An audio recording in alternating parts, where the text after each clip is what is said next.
Alright, Nathan here at TBI Off-Road. Today we're going over our Tacoma skid plates. So as you may or may not know, we have a totally new design for our skid plates. We call them our Overland skids.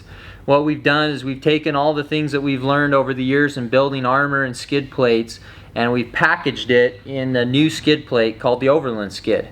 Now let me tell you about a few of the features that are pretty cool with these skid plates. As you can see on the Tacoma right here, it's broken up actually into three pieces. So we have a front skid and a rear skid, and the very back of the rear skid is supported by a cross member. We offer these skid plates in both steel and in aluminum. If you go with the steel route, then you're going to get 3/16 thickness on the steel, and if you go with aluminum like these right here, it's all 1/4 inch. Another thing that's important with our skid plates is they're designed not only to protect the bottom of the vehicle, but to be structurally strong to take an impact. So we put certain types of bends and certain points on the skid plates to strengthen them.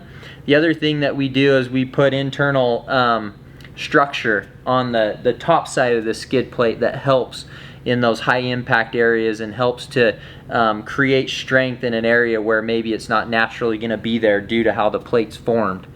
Another thing that we've learned is skid plates sometimes can work to your detriment. So if you're crossing water, or if you're in a deep, kind of mud bog or mud pit, and you start to get water and mud that are above the plane of the skid plate, it creates a suction with the ground and actually is sucking you down to the ground and inhibiting forward progress or traction or whatever it may be. So we created these access points, and they run the full length of the skid, not just on the front here, but all the way. And they help with drainage, and they help to create that air chamber so you don't have any suction down to the ground. So that's another important thing that we've learned. We can't tell you how many times we brought vehicles in here to put a lift on or whatever. We take the skid plates off, and they weigh 200 pounds because there's 100 pounds of dirt sitting on the top side, dirt and gravel. So it's important that debris washes out and clears out from the top side of the skids.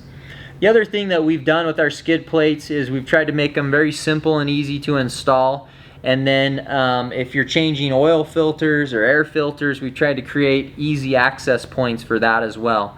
So on the Tacoma skid plate here, you've got your oil filter and your drain plug access points. They're plates that bolt on and off, so you can easily remove those. You don't have to remove the entire skid plate. The other thing is if you do need to remove the skid plate, it's very simple and easy to do. Very straightforward. Ground clearance is key, obviously, with an off-road vehicle, so we've maximized every opportunity for extra ground clearance, even if it's a 1/2 inch here and an extra inch in the center or wherever it may be. We've maximized that ground clearance so that you have the best possible option of not rubbing or keeping that friction between you and the ground or whatever you're going over to a minimum. One other thing that we've just recently released for the Tacoma skids is the exhaust reroute option on the rear skid plate. So the factory exhaust does dip down in the middle of the skid, and you lose an 1.5 to 2 inches of ground clearance in a small section. We do have a new rear skid plate for those of you who have rerouted your exhaust, that you gain that extra 1.5 to 2 inches of ground clearance on the rear skid. So it's another cool option. If you've made that modification, then you can take advantage of it and get that skid on the rear.